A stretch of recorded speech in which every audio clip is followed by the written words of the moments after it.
প্রবল ইচ্ছা শক্তি থাকতে হবে। আপনাদের সফল হতে হয়, এই সমাজকে নেতৃত্ব দিতে আপনার ইচ্ছা শক্তি থাকতে হবে, দূরদর্শিতা থাকতে হবে, সমস্যা সমাধানের ক্যাপাসিটি আপনার থাকতে হবে। শুধু সমস্যা বলে আপনি বেড়াবেন না, সমস্যা বলে বক্তব্য দেবেন না, সমস্যার পাশাপাশি সেটা সমাধানের রাস্তা আপনাকে দেখাতে হবে।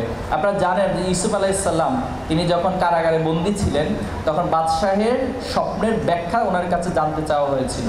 পরবর্তী তিনি বলেছেন যে স্বপ্নের ব্যাখ্যা হচ্ছে আগামী দিনে এখানে দুর্ভিক্ষ হতে যাচ্ছে। এখন দুর্ভিক্ষ যদি হতে যাচ্ছে তাহলে এটা সমাধান হচ্ছে আমাকে যদি রাষ্ট্রের কোষাগারের দায়িত্ব দেওয়া হয় তাহলে আমি এই সমস্যাকে সমাধানের রাস্তা বের করে ফেলতে পারবো। পরবর্তী দেখা গেছে ঠিকই তিনি সেটাকে সমাধান করেছিলেন। এভাবে করে আমাদের সমাজের যত সমস্যাগুলো আছে এই সমস্যা আইডেন্টিফাইয়ের পাশাপাশি আপনাকে সমাধানের রাস্তা বের করতে হবে, তাহলে আপনি এই সমাজকে নেতৃত্ব দিতে পারবেন। প্রিয় ভাই এবং বোনেরা, এই নেতৃত্বের কোয়ালিটির পাশাপাশি আমাদের চারিত্রিক মাধুর্যতা থাকতে হবে। চারিত্রিক মাধুর্যতার মধ্য দিয়ে আপনি একটা জিনিসকে স্থায়ী করতে পারবেন, মানুষের মনগুলোকে হৃদয়গুলোকে জয় করে নিতে পারবেন। এটাই ইসলামের ইতিহাস, এটাই আল্লাহ রাসূলুল্লাহ সাল্লাল্লাহু আলাইহি ওয়াসাল্লামের শিক্ষা, এটাই সাহাবায়ে আজমাইনদের শিক্ষা। আপনি উদার হবেন, মানুষের প্রতি সহনশীল হবেন, মানুষের প্রতি শ্রদ্ধা করবেন, মানুষের সেবা করে এক ধরনের আনন্দ অনুভব করবেন। আপনি অপরের কাছ থেকে গ্রহণ করবেন না, বরং অপরকে আপনি সেবা দিয়ে, অপরকে কোনো কিছু দিয়ে আপনি আনন্দ অনুভব করবেন। এই মানসিকতা সমৃদ্ধ আমাদের হতে হবে।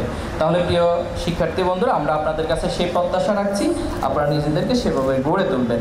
ছাত্র শিবির কেমন বাংলাদেশ দেখতে চায়, কেমন ক্যাম্পাস দেখতে চায়? আমরা বিগত 15 বছর যে ফ্যাসিজম দেখেছি, মানুষের উপর চাপিয়ে দেওয়ার রাজনীতি দেখেছি, সেটা আর দেখতে চায় না।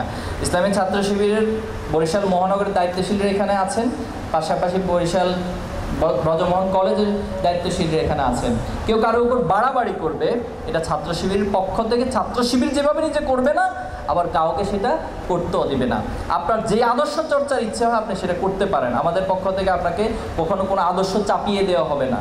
আপনার আদর্শ সম্পর্কে স্টাডি করবেন, জানবেন, আপনার ভালো লাগলে গ্রহণ করবেন অথবা গ্রহণ করবেন না। কিন্তু আদর্শ নিয়ে চাপাচাপির যে রাজনীতি, চেতনার যে চাপাচাপির রাজনীতি, এগুলো বাংলাদেশে অতীতে হয়েছে আর ভবিষ্যতে হবে না। ফাও খাওয়ার একটা রাজনীতি বিভিন্ন ক্যান্টিনগুলোতে, হোস্টেলের ক্যান্টিন হতে পারে,